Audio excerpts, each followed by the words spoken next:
Today's episode is brought to you by the Hippocratic Collective. Check out our shows and join the conversation at thehippocratic-collective.com.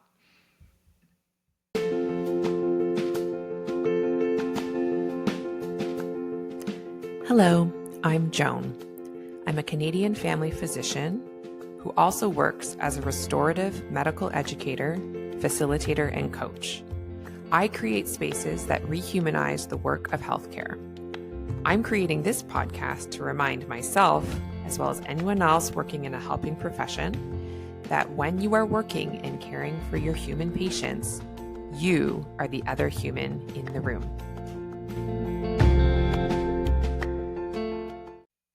Before we jump into this week's episode, I want to remind you that Creating Space, my coaching course and retreat, is open for registration and enrollment now.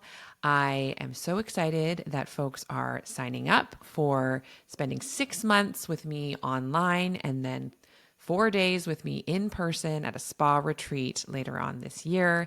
And I want you to be in there. So head to joanchanmd.com/space and book a call with me. You get to chat with me by phone, learn if this program is right for you. So head to joanchanmd.com/space. I can't wait to talk to you and invite you into Creating Space. Hello there, healthcare humans. Thank you so much for coming back for another episode of The Other Human in the Room. I am really intrigued and excited to meet this healthcare human who I am going to call a pioneer of the format that we are now talking in the video and audio podcast format. I am so thrilled actually to meet you, Andy. I'm so excited that the Hippocratic Collective has brought us together and for me to get introduced to your work because I'm like more than a decade into practice. So I'm watching your content and seeing like, I wish I had the kind of content that you've been creating when I was a learner. Like, I just think it's amazing what you're doing. Seeing what it's really like to be in healthcare and getting those real stories, I think would have been a game changer for me in medical school for sure. So love what you're doing. So before I get too gushy, why don't you introduce yourself? Oh my goodness. Well, first off, thank you so much. It's incredible that one Hippocratic Collective is gracious enough for me to even be a part of this. This is really, really cool. I told Francis Mann, a lot of the other founders, some of which I have worked with before Hippocratic Collective existed. This was what I envisioned like my own company to be when I first Wow. started it. It's just as a medical student, Yeah. not having financial capital, in fact, having negative financial capital, it's really hard to make that vision a reality. And so to be around like-minded people that appreciate merging the media and the storytelling and medicine, it's, iron sharpens iron. And so thank you so much. And also, like we call Dr. Chan, I always ask this because I grew up in the South. Yeah. Like, even my attending, they're like, "Oh, call me by my first name," and I look at them like, "You don't understand how difficult it is for me to do that." And I promise you, I don't mean it out of disrespect and like denying you of like what you're requesting. It's literally like I can feel my mom hovering over my shoulder from 1,000 miles away and going like, "Hey, don't Respect. don't call them by their first name. They are still your like superior." And I'm like, "Okay, okay, okay." Do your Uh, best to call me Joan, but now I now understand if you would prefer to call me Dr. Chan. All good either it's way. if Dr. Chan slips, sorry. But just a quick introduction, because I don't expect anybody to really be familiar with my face, because a lot of the things that exploded my channel didn't have my face in it. My name is Andy Nguyen. I am a current first year, I guess now about to transition to a second year anesthesiology resident. I am from Augusta, Georgia, did both my undergrad and medical school in Augusta as part of a 7 year combined track.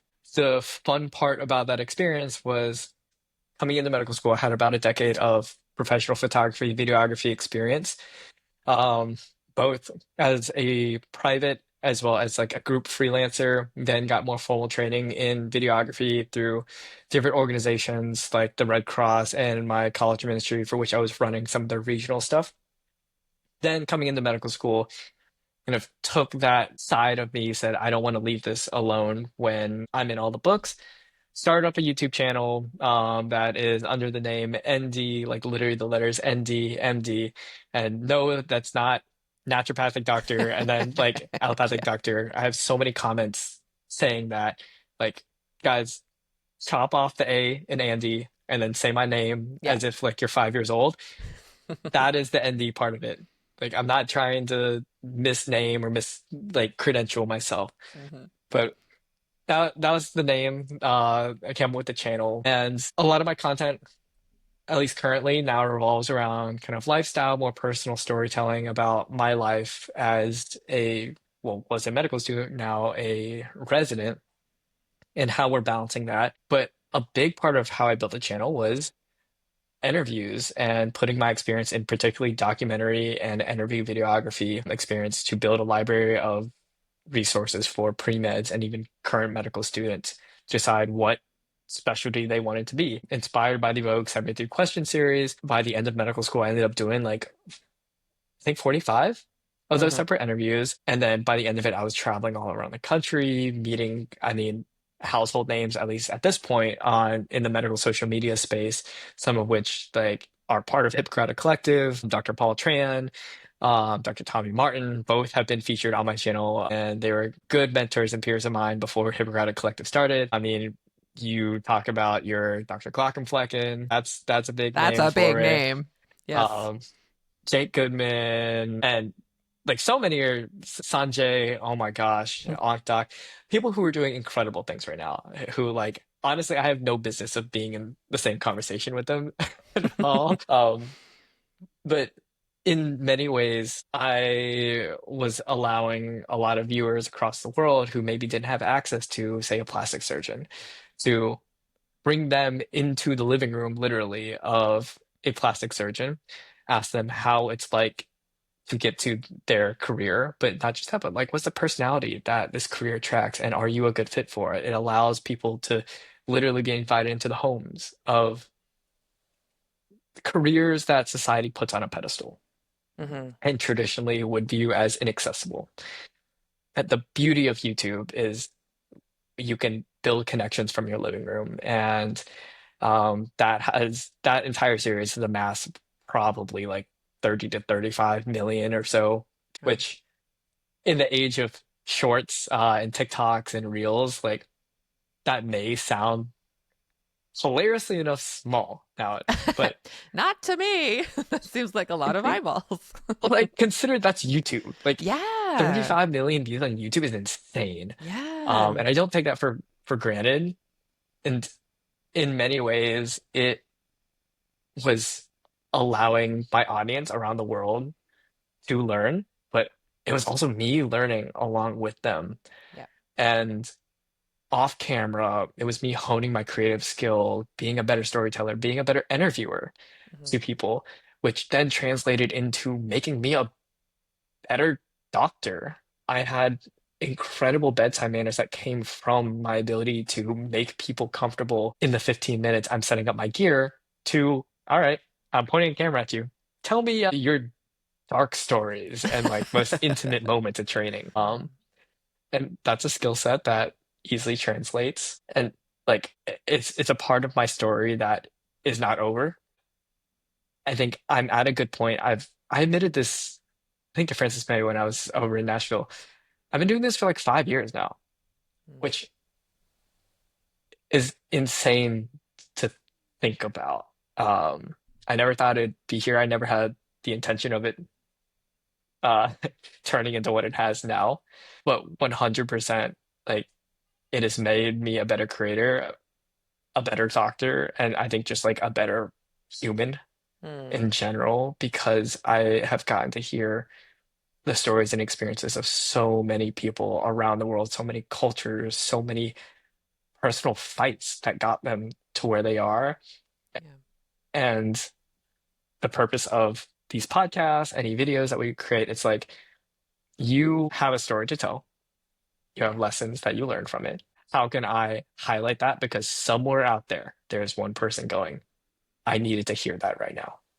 It's Um, so about that. Like, and I don't, it sounds like you have the similar philosophy, but for me, when I started my podcast, it really wasn't like, I'm going to try and take over the world and have all those views or listens or whatever, right? It was like, if there's one person that could benefit from what I have to share, then that's like mission accomplished, you know? Mhm. And I find that deeply inspiring and also less intimidating in terms of a motivator to not have to think of all the different brains and trying to cater to all of them because you can't, right? Exactly. Yeah. Um, and I think that's like the hardest part of people getting started, particularly in medicine, where everything is so objectified and like data is Mm. king. Yeah. And I think I fall into this still. I'm not saying I'm above it. When all that we try to practice is evidence-based, and you look at your analytics and you're saying, well, my evidence is saying nobody is watching my stuff. So then why should I continue? It's a hard mental barrier to break as someone in medicine who wants to be a creative. And that's a challenge I put to anybody who comes to me and goes like, I want to start a podcast. I want to start a YouTube channel. I want to start an Instagram page. Like, how do I get started? And my answer is just post Yeah. and just come to terms that nobody's gonna like watch your stuff for months. Oh my gosh, it's so true. Well, I feel I don't know. I mean, I think my numbers compared to well, and the comparison is never a good idea anyway, but like from the start, anytime I would start to think in numbers, it wasn't a good idea. Like when I first started like say my Instagram part, which was like to promote the podcast, I would just be like I'm just posting what I'm learning. Like I kept just like it's all just for me. It's and that actually like worked really well of like I'm in this for the experience. I'm in this for like what it brings me in my life because there's so much benefit to being creative. Hmm. And then also if one other person listens and it can just be the two of us and we can just like rock. And that's worked very well versus if you think you have to be an overnight success. Cause like I just don't think those actually exist anywhere. I don't think they do. There Yeah. is definitely a huge component of luck that has to do Yeah. with any anybody who has a following on social media. All of them can probably point to a single point where it's like, I got lucky once. Yeah. And then that's how like everything happened. I still have a screenshot on my phone of the day the 23 questions with an anesthesiologist, just the what's it called, line graph Hmm. of views is like a vertical line one day, and I still don't know why to this day. I don't know Why why it that was the happened. one. You know why? It's Um, because she was a graduate from McMaster University. And that is where I'm the faculty of, and it's just the best university. That doesn't make any sense. That's not why. But I watched that one. And I was like, yes, Macgrad. and now, well, she's done with fellowship. I don't know where she's practicing. I think she's still in Jersey, but she was a cardiac anesthesia fellow at Rutgers, Hmm. the Rutgers program, and I think she's practicing now there, and still like keep in touch. But that's just also a case study of like these people never really like leave me. Yeah, It's the cool. beauty of social media. Yeah. Well, if we could rewind for a minute, I'd love to hear more about the origin story. So, for you, like which came first in your mind's eye of like what you wanted to have as part of your life? Like chronologically, you were doing videography before medicine. And was that like that was the initial passion, or was medicine part of the dream from early on as well? I think I was in a 7-year track, so like I knew I wanted to go through Yeah. medicine. Well, I signed a contract at 17 years old to become a Woo. doctor, which is a challenging thing for any 17-year-old to do. Some would Yeah. argue a very silly thing to do at 17 years old. Hmm. Um, which I also don't know when this podcast will be released, but episode 2 of my podcast, Beyond the Scope, talks about how insane that decision is with one of Yeah. my co-graduates of that program. But I knew I wanted to be in medicine for a while, and I think similar to a lot of people in medicine, there's like that one thing that you do that keeps you sane through the mess. And for me, like photography and videography was that thing. And it was my little way of telling people's stories. And I realized very early on I was very good at capturing emotions and like feelings and sensations of a single moment. Like when I started it in high school. I was like student section leader, like student body president, like doing all the pep rallies and stuff, like all the like silly stuff that just straight up doesn't matter at all anymore. But that was when I learned to pick up a camera. It was like, oh, how can I like capture the excitement of this moment? And that was when Instagram and Facebook were still growing, and seeing that garner like support, but also like a sense of nostalgia, like, oh my gosh, this was Mm. such a fun moment in time. And I'm sitting here going like, oh, a camera is the gateway of being able to piece together a moment of time and everything that you felt in it. Yeah. I'm hooked. I'm here. And being able to then translate that to occasions, to events. I did weddings for a little bit, which never doing that again, because That's high stakes. is that even the stakes part? It's just work. Oh, okay. And like I have two modes, and maybe a lot of creators can relate to this too. Like when I have a camera in my hands, I turn into like work mode Andy or like creative Andy. Hmm. And it's really hard for me to stay in the moment when I have a camera in my hand. And for many ways, that was also why it attracted me to it. Because the old saying, like medicine will take as much as you give it. And I had this little portal in the form of a camera to like, no matter what was happening, it like pulled me out of it. And that was like a at time I thought of as like a curse of like I can't be present in the moment, turned into a like, oh, I can actually use this to create some healthy separation between a lot of what I was doing at the time, which was grinding in the pre-med cycle. And then in medical school, it's like, what however senseless hours you're studying. And even now as a resident, like, oh, let me use the camera to just verbally process what is not normal for the rest of the world. Yeah. And so, that's a long-winded way of answering your question, like what came first. It was like it was medicine, but the camera continued to be a part of my life because of what it added and also what it took away Yeah. from the chaos of my life. And that was something that came into medical school with knowing that context, and then tack on COVID on top of all of that. Everybody Right. has a COVID project, and like we didn't have our, MS1 meet and greets and little outings, parties, whatever. So I asked a few of like my classmates, do you want to do like this fun little interview where you think about, or you answer like, what are the emotions you're feeling starting med school? They loved it.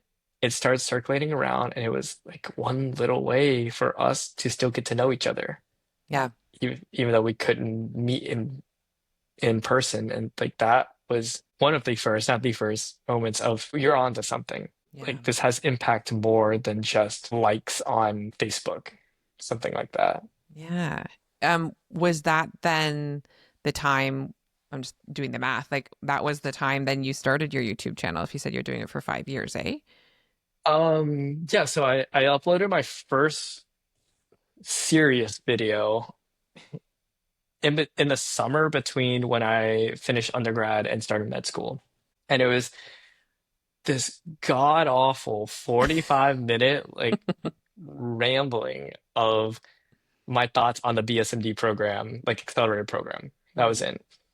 Because if I looked on YouTube, and everything about these types of programs were all, how do I stat pad to get in? Like what SAT or ACT score do I Mm. need?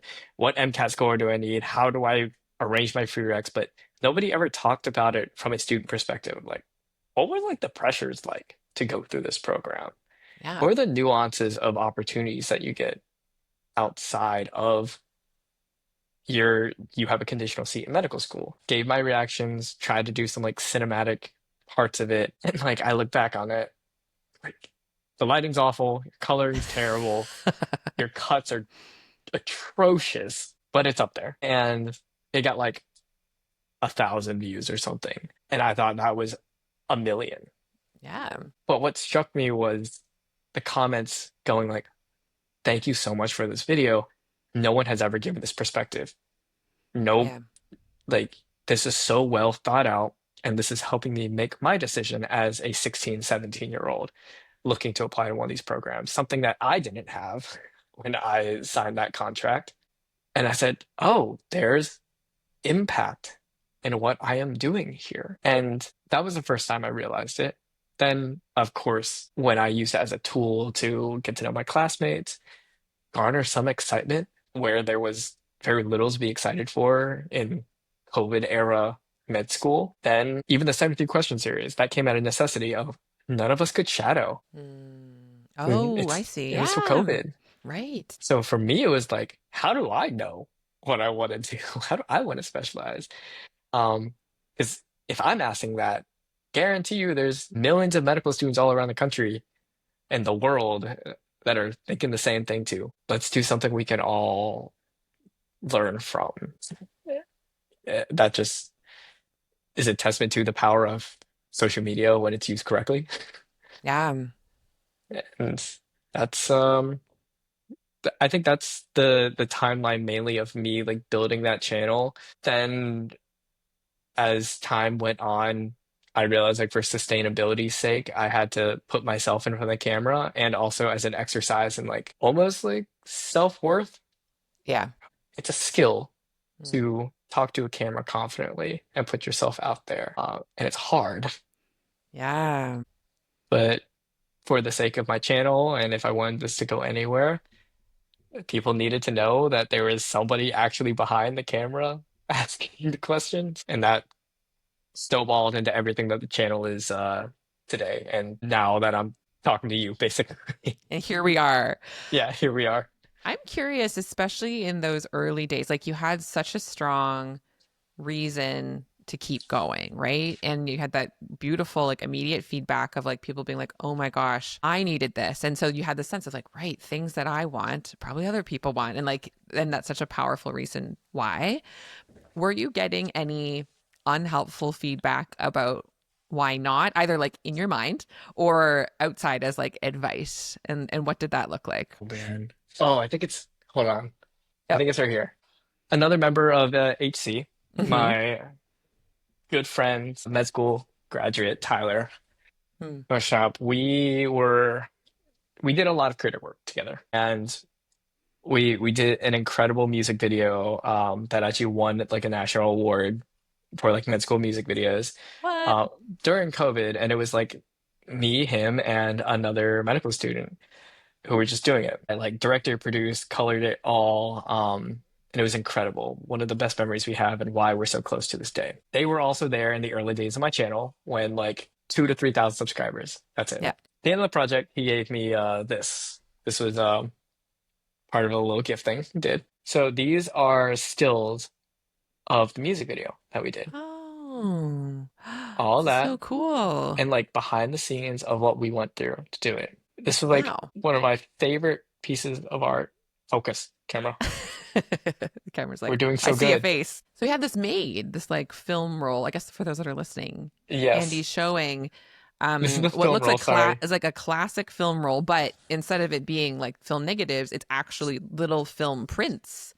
And there's Yep. different images of like behind the I scenes, wanna everyone wearing a okay, here we go. mask. Yep. And like you're gonna get to here. Okay. Ready? The last thing Mm. that they put on this was my first hate comment. This was my first Yes. hate commenter, Jay. They didn't put the hate comment. It was just the user of it. It was Okay. something trivial of like, this is so dumb. You should stop doing what you're doing. Focus. And me and Tyler always say like, as weird as hate comments are, Hmm. it's a sign that you're doing something right. When you start getting hate comments, that is the sign that you have made something so moving that you have evoked an emotional response. Mm. And that is what art should do. Mm. There is danger in indifference. Yeah. And as weird and counterintuitive as it is, obviously, like if you're getting a ton of hate comments, maybe be a little bit introspective. Maybe think like, okay, what am I doing wrong? But if they're Mm. like hating to hate, right? Yeah. That means that you have evoked a response enough and it has impacted someone enough for them to get off their couch and become a keyboard warrior. Yes. And I think that's a perspective that a lot of people I think should have Yeah. when especially embracing the frontier of social media. Yeah. Um, so yes, I did get a lot of those comments, or not a lot actually. It was like 3% probably. So 97% of my comments have been incredibly uplifting and very encouraging because they saw kind of the art background of what I was doing and they Hmm. valued that.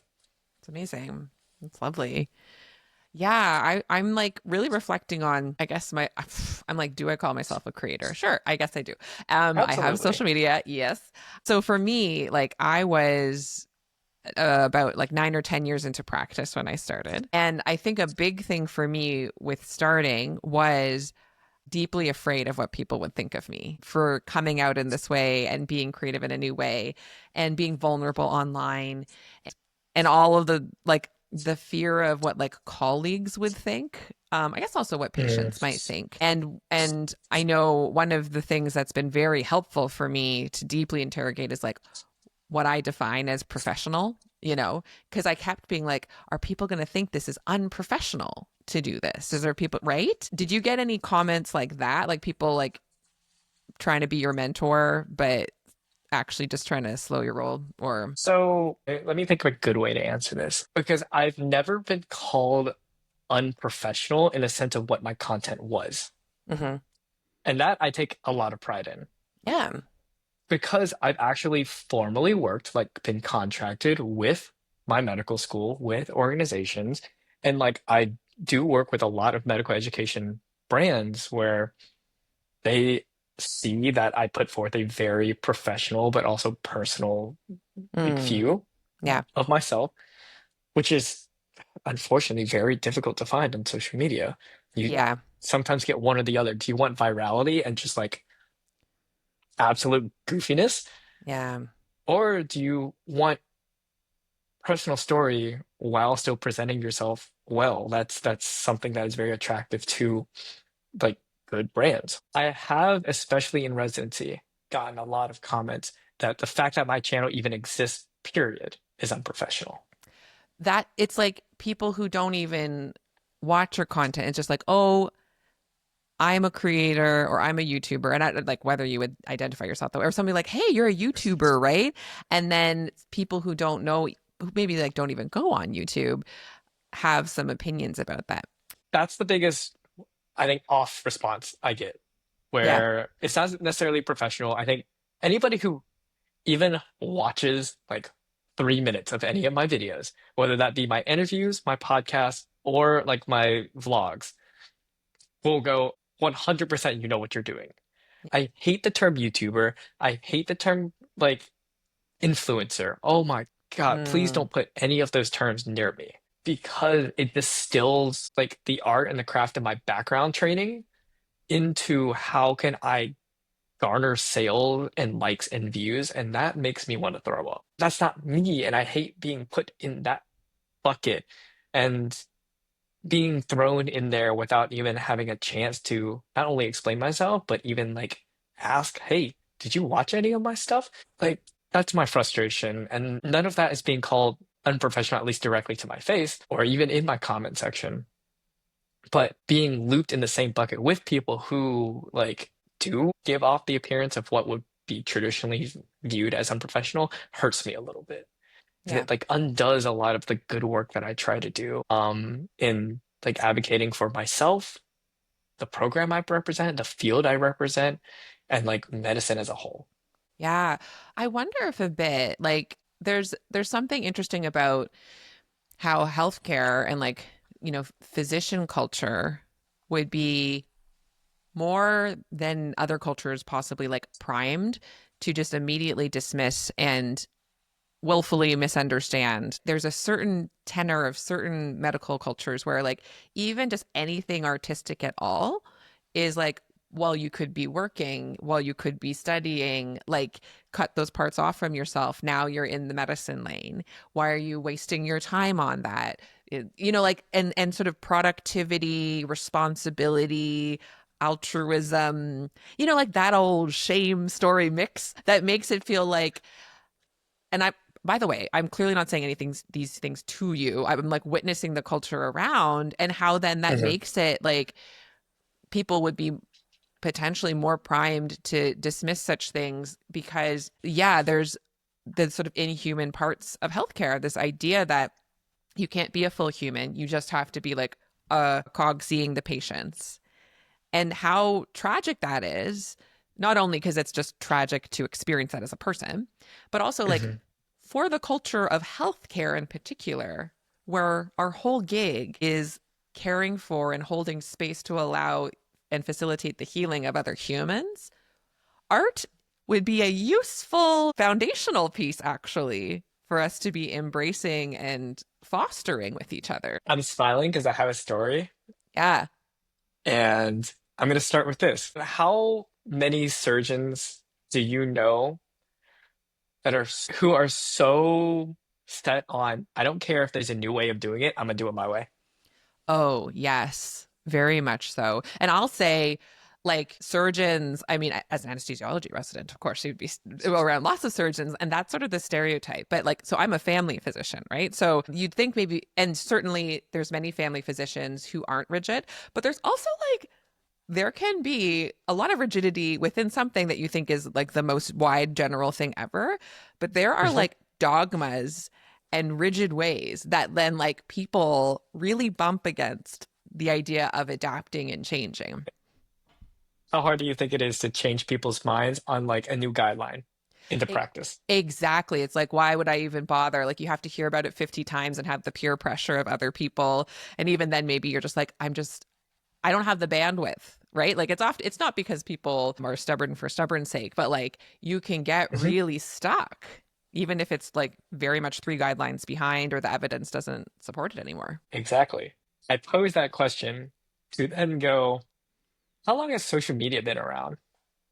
At least like in its most heightened Mm. popular form. Oh my gosh. Well, Facebook came on the scene when I was in university, which was like Sure. 15 years ago now. So like especially I mean TikTok's not been around that long, but yeah, like a Mhm. decade, a Okay. little bit more, right? And like you already said, there are guidelines that even if they're like only 2 or 3 years or 3 cycles behind, which cycles or updated recommendations, like that would be what, every few years, Yeah. right? Yeah. Like already, I think you're starting to see some of the parallels of why it's so hard for physicians to accept something new, period.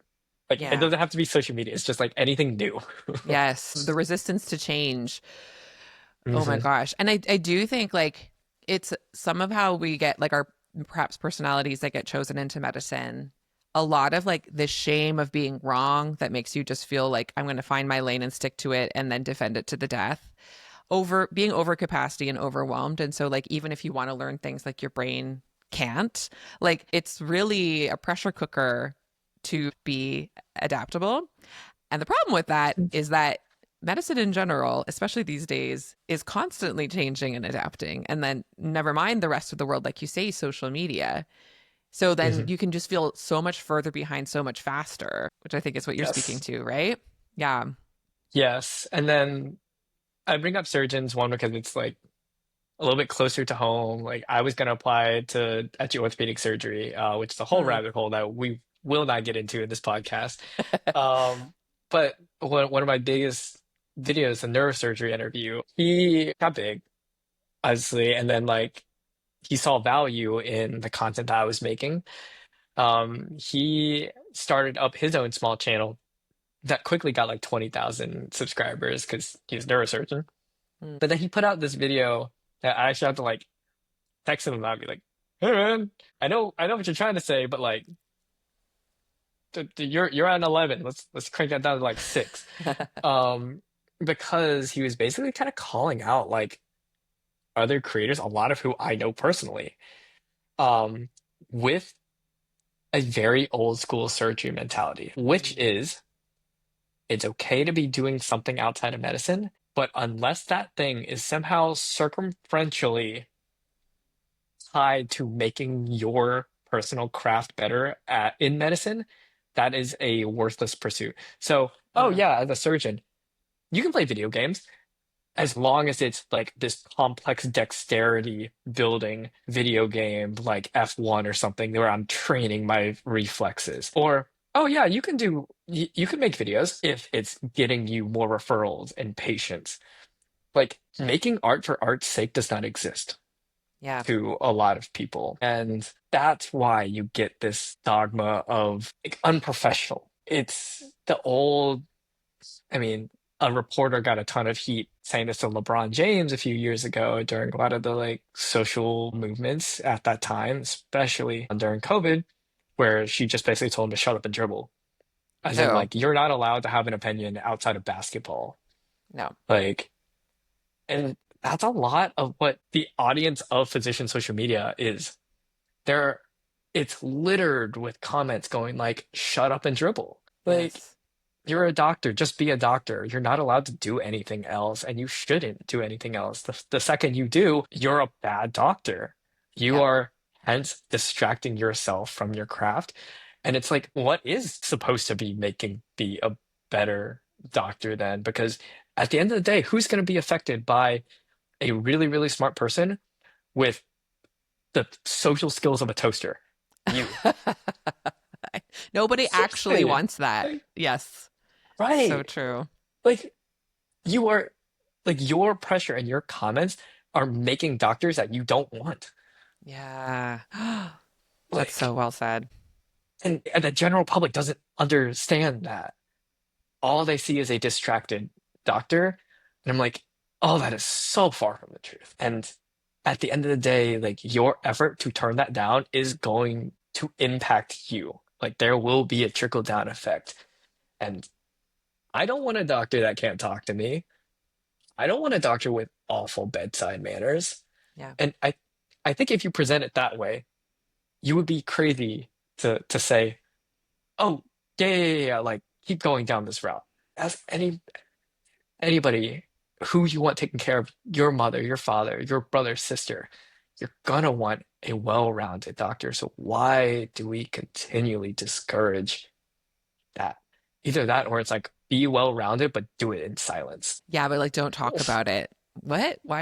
What's the point of Right, that? Yeah. Um, right. I think one of the things I would maybe this would be like a comment that a colleague would say, which would be something around the lines of like maybe it's a must be nice. Sometimes I hear versions of that, or like how do you do it all?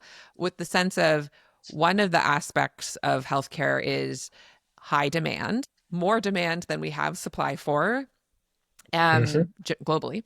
And so that can be a piece of being like be a doctor or just do the doctor. It's like there's so many patients who need you. How could you have time for these other things? Now, you've already actually well articulated the reasons why that argument is super flawed, because like having physicians who are fully connected to their entire humanity, including spending time in things outside of medicine, makes them better in medicine. So I don't think we have to belabor that point.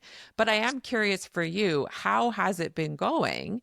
Because you are doing this within the confines of medical education. I teach med students and residents, and a lot of them, like when I'm talking about like creating space in your life for humanity, they're like, I really look forward to doing that after I graduate, but now my time is not Hmm. my own. And so I really just don't have time and space for that. So I'd love to hear your like honest feedback about how it's been going, knowing that you've got your schedule and you've got your rotations and you have this Hmm. passion that you want to create space for as well. Right. In all honesty, intern year was the hardest it ever was. Yeah. I think I put a lot of work before going into residency to set myself up where like I didn't feel like I had to post every single week. If I was on a bad stretch, I put that side away. The people will still be there. Yeah. And the people who don't understand that, that's how social media works. Hmm. If you don't want to watch me or my current state or what I'm going through right now, there are 3 billion other videos on the platform. Please, by all means, go find someone that brings you value. I don't take it personally. It's fine. That's how social media works. Like, that was hard for me to digest because, especially, I had this conversation with actually Jake, because he's finishing up residency. Um, you know, he's moving across the country. He's building his own private practice. But he like texted me going, I feel bad for not posting a lot because it feels like I have built something so big where like it's a huge portfolio and I am neglecting investing into that. And that is a really hard feeling to knock out. But every time you go on these breaks and you come back, people who care about you like will also be there. And that's something I really had to grapple with over my intern year. It's like, you know, not feeling like you're letting people down. Yeah. At the end of the day, I didn't go to med school to become a YouTuber. I went to med school residency because I want to be a doctor, and went to residency not for like, oh, how can I like clout chase, Yeah. by sticking a name on it. It's I want to be an anesthesiologist. I'm going to a place where I know I'm going to have great training, and while I'm here, let me focus. And to your point, balance looked different for me Hmm. over this year. It does get better, and it will get better a lot more going into my next year's of residency because I'm kind of back home in a way. Like I didn't make a lot of medical education stuff because I was being tossed around IM, EM, you know, like I was just this like nomad as an intern. So finally I get to come back, and now I'm going to explore more opportunities to talk about what I actually went to residency for. But also that comes with I get my weekends if I'm not on call. We get relief at the end of the day. That is a unique thing that I did not choose anesthesia to have that. It was a part of the decision, but it was like less than 1% of the decision Mm. to go into anesthesia. And that's something that like I want to be on the record. Don't get it twisted. I did not choose anesthesia for like the cushy life so that I can make more videos. But like I will say I definitely, if I went to a surgical residency, probably couldn't have kept this up. I think my wellness and creative art would be a lot different. I see a ton of amazing surgery residents out there that have built incredible platforms on YouTube and TikTok and Instagram. They found their way, so it's not impossible. I will be honest, intern year was hard. Videos were a lot more sparse, and for me, they became a lot less day in the life and a lot more of like these are heavy things that are going on in my life that I'm witnessing. I know I'm not alone. Mm. So how can I like almost video essay it to a way that is therapeutic for me, but also might be therapeutic to someone else? Well, of course, like keeping HIPAA compliance. Yeah. That in itself was like an art I discovered. And that is how honestly you keep art in a busy life. It is Yeah. how can you continually challenge yourself in your time restriction? You can either choose to go, I don't have time for this, or go, I don't have much time for this. All right, what can I do then? And Mm. that's something that it took me probably about 6 months, six to 9 months of trial and error for me to find that out. And I say that as a lot of people at HC look at me as one of the more seasoned creators there. I say that to fully admit I'm not above periods of like, I still got to figure this out on my own too. I don't have the answers of how to get out of like this weird dip in creative drought, but I've also been there before and I will figure it out. And I mean, I just think there's a lot of wisdom in the approach that you found, which is remembering why you're creating it to begin with, right? So that's where Mhm. I like you've said yourself and that you've seen peers or like other people in the online space where if you kind of get it backwards and you think you're just chasing the numbers or now you've created a whole new hustle for yourself and now you're worried about letting people down. It's like you can just do that being a doctor. There's plenty of people who can, there's lots of ways you Mhm. can burn out and be over caring and caretaking for your patients. You also don't need to do that with your online audience, right?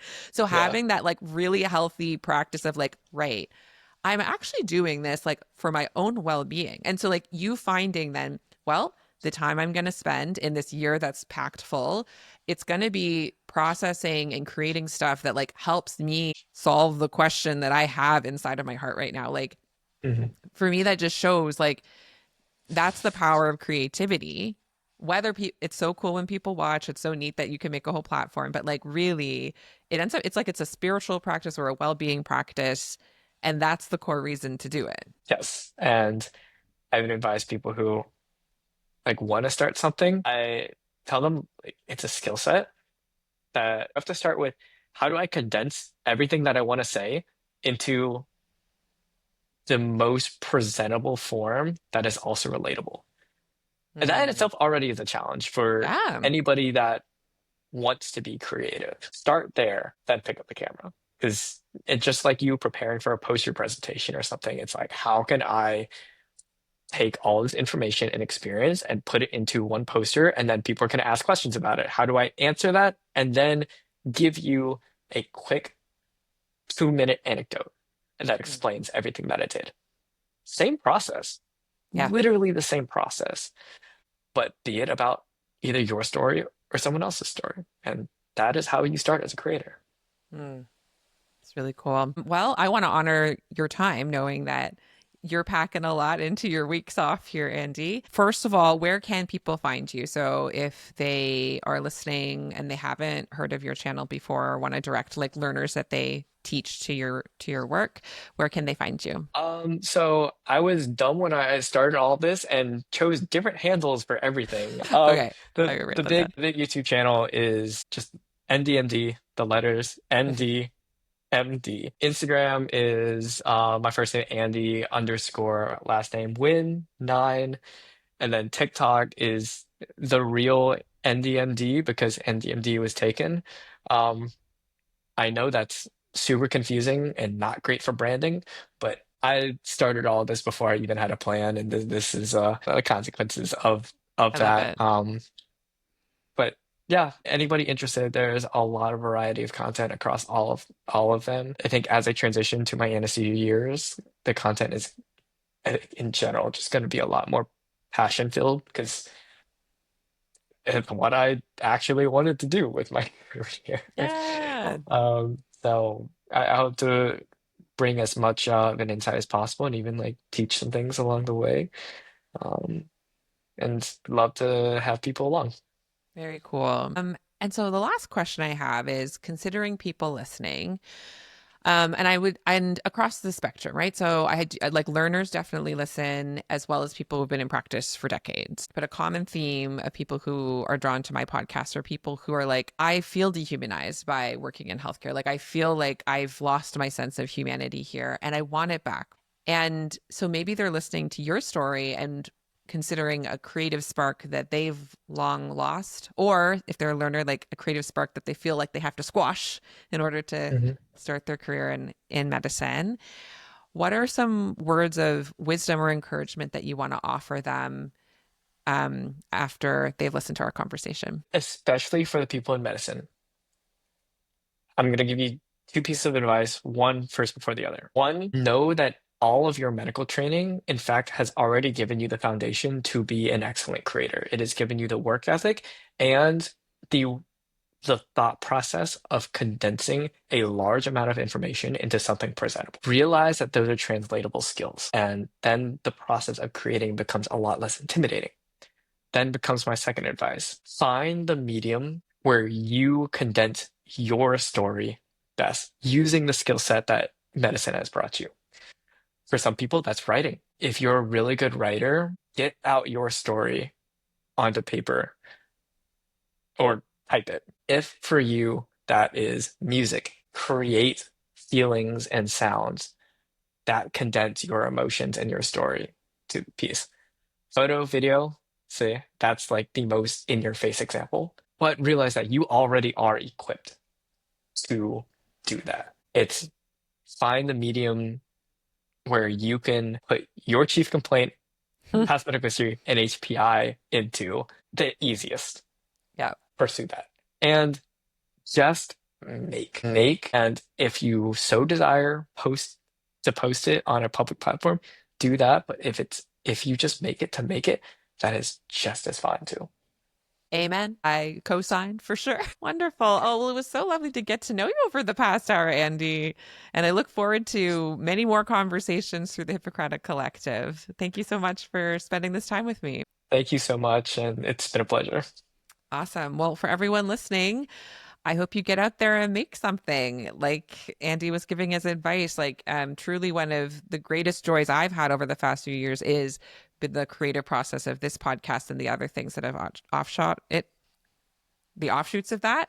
And I think it's available to everyone, like you say, whether it's publicly facing or not. And it's absolutely made me a better physician. So that's the invitation to all of you listening. And until next week, bye. I would love to take this work deeper with you. Visit joanchanmd.com today and discover my growing menu of options for restorative medical education to suit your learning needs. I offer one-on-one coaching, customized workshops, and self-study courses that allow you to connect not only with my work on a deeper level, but also with other healthcare humans just like you. So if you want to start humanizing your work in healthcare to a deeper level and do it in community with others, please visit joanchanmd.com and find those options and what fits you and your life today.